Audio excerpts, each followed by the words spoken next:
Hej, jag heter Henrik Fexeus. Välkommen till det 5:e avsnittet av Den som ser vinner.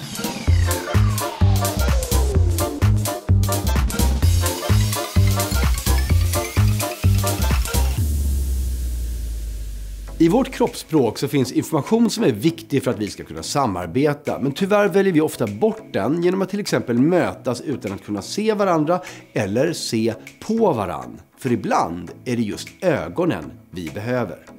Så att om vi går vidare och tänker till och verkligen taggar varandra så kommer plånboken bli större, aktierna kommer öka och vi kommer åka upp till stjärnorna. För summa summarum är att vi ska tjäna pengar och vi ska tjäna riktigt mycket pengar redan nästa år. När vi pratar inför andra så söker vi deras blickar för att kontrollera om de är med oss eller inte. För i blicken finns det massor med signaler som är viktiga.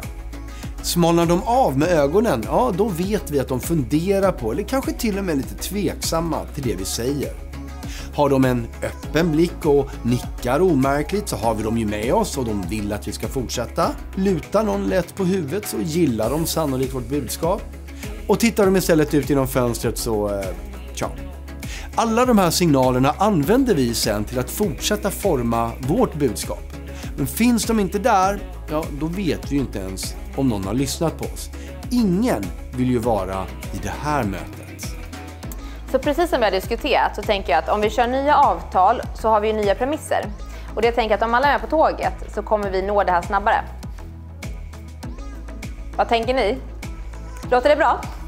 Okej. Ja. Undvik de här situationerna. För som jag sa i början, för att ett möte ska bli givande behöver ni både kunna se varandra och se på varandra. Och den som ser vinner.